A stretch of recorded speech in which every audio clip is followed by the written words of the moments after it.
ওপার বাংলার প্রেক্ষাগৃহে মুক্তির অপেক্ষায় অনিরুদ্ধ রায় চৌধুরীর নতুন সিনেমা ডিয়ার মা। আগামী 18 জুলাই মুক্তি পাবে সিনেমাটি, যার মুখ্য চরিত্রে রয়েছেন দুই বাংলার নন্দিত অভিনেত্রী জয়া আহসান ও চন্দন রায় সান্যাল। এছাড়াও রয়েছেন ধৃতিমান চ্যাটার্জি ও শাশ্বত চ্যাটার্জি।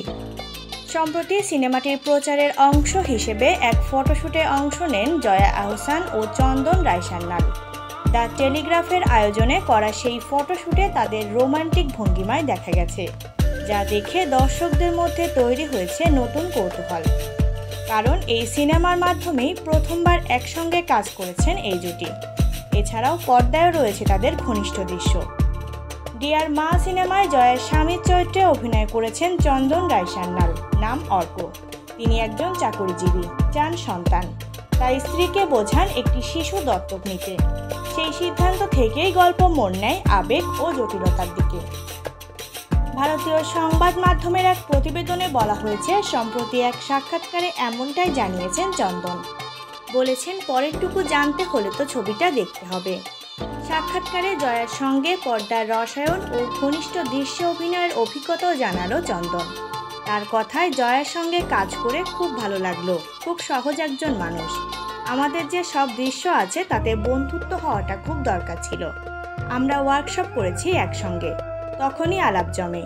আমরা কেউ আগে একে অপরকে চিনতাম না, ফলে ঘনিষ্ঠ দৃশ্যে অভিনয় করতে দুজনের মধ্যে বন্ধুত্ব হওয়াটা দরকার ছিল। একটা কাপলের কেমিস্ট্রি যদি ঠিকমতো তুলে ধরতেই না পারি তাহলে সেটা ভালো হবে না। চন্দন আরও বলেন, টনি অর্থাৎ অনিরুদ্ধ রায় চৌধুরী দাদা বলেছিলেন একে অপরকে চিনতে, গল্প করতে, আড্ডা মারতে। আমরাও সেই মতো ঘুরেছি, খেয়েছি, আড্ডা মেরেছি। অনেক সহজ হয়ে গিয়েছিলাম একে অপরের সঙ্গে, ফলে আর অসুবিধা হয়নি। সম্প্রতি প্রায় একই অভিজ্ঞতার কথা জানিয়েছিলেন জয়া আহসানও।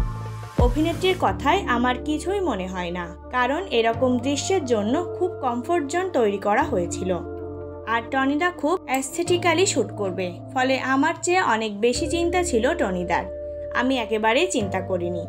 প্রসঙ্গত, বাংলাদেশের দর্শকদের কাছেও জয়া আহসানের ওপার বাংলার কাজ নিয়ে আগ্রহ রয়েছে। বলা যায়, ডিয়ার মা সিনেমাটি নিয়েও রয়েছে দর্শকদের মাঝে উত্তেজনা, বিশেষ করে জয়া চন্দনের নতুন জুটির রসায়ন এবং সিনেমার সংবেদনশীল গল্প নিয়ে। এদিকে ওপার বাংলায় জয়ার আরও কিছু সিনেমার খবর পাওয়া গেছে। সম্প্রতি তিনি শেষ করেছেন কৌশিক গাঙ্গুলির আজও অর্ধাঙ্গিনী শুটিং।